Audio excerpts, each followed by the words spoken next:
Have you ever looked back at your past relationship and thought, what was I thinking? Like your friends warned you, your brain warned you, even your gut sent a full PowerPoint presentation, and still you went, yeah, but I can fix them. If that sounds familiar, don't worry, you're not broken, you're just human.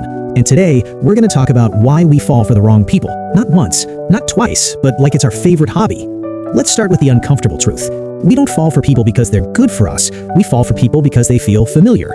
Yeah, that's the trap. Your brain loves familiarity. It doesn't ask, is this healthy? It asks, have I seen this pattern before? So if you grew up around emotional distance, chaos, or inconsistency, guess what feels normal later in life? Someone who replies late, sends mixed signals, is amazing one day and cold the next. Your brain goes, ah yes, home, even if home was stressful. That's why a calm, emotionally available person can feel boring. Not because they are boring, but because your nervous system isn't used to peace.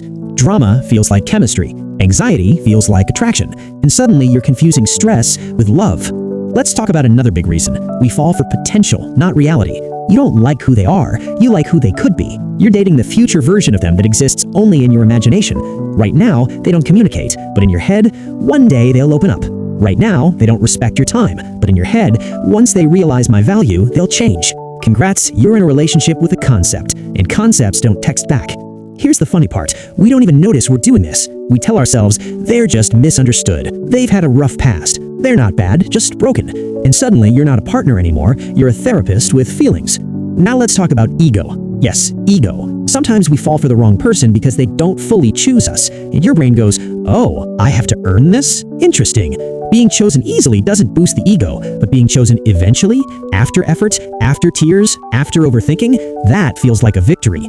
So when someone is emotionally unavailable, your brain treats love like a challenge. I'll be the one who changes them. I'll be different. I'll prove I'm worth staying for. That's not love, that's a mission, and missions are exhausting. Let's not forget attachment styles. Don't worry, I'll keep this simple. If you're someone who loves deeply and quickly, you might be drawn to people who pull away. Why? Because the more they pull back, the more your brain goes chase. It's like trying to grab Wi-Fi with one bar. You don't even need it that much, but now it's personal. In the moment they finally show interest, dopamine hit. Your brain celebrates like you just won the lottery. But consistency, that doesn't give the same rush, so your brain keeps choosing the emotional roller coaster instead of the steady road. Here's another reason we don't talk about enough. Loneliness lowers standards. When you're lonely, you don't ask, is this person right for me? You ask, do they like me? And that's a dangerous question, because when being wanted becomes more important than being respected, you'll accept things you normally wouldn't. Late replies, bare minimum effort, excuses instead of accountability. All because being alone feels scarier than being unhappy with someone. And social media doesn't help either. We see couples posting perfect moments, smiling faces, cute captions, and we start thinking, everyone has someone except me.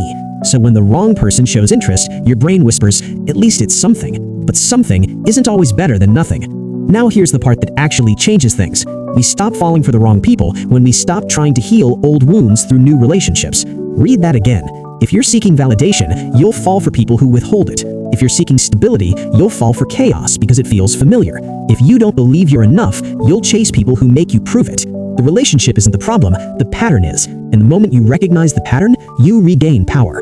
Healthy love feels steady, not confusing, not anxiety-filled, not like you're constantly decoding texts. Healthy love doesn't make you guess where you stand. It doesn't make you feel small. It doesn't require you to shrink to be accepted. And yes, at first it might feel strange, even boring, but that's not boredom, that's peace. So the next time you feel intensely drawn to someone, pause and ask yourself one question. Does this feel exciting or does it feel familiar? Because one leads to growth and the other leads to another what was I thinking moment. And trust me, you've had enough of those already. If this made you think of someone, yeah, same.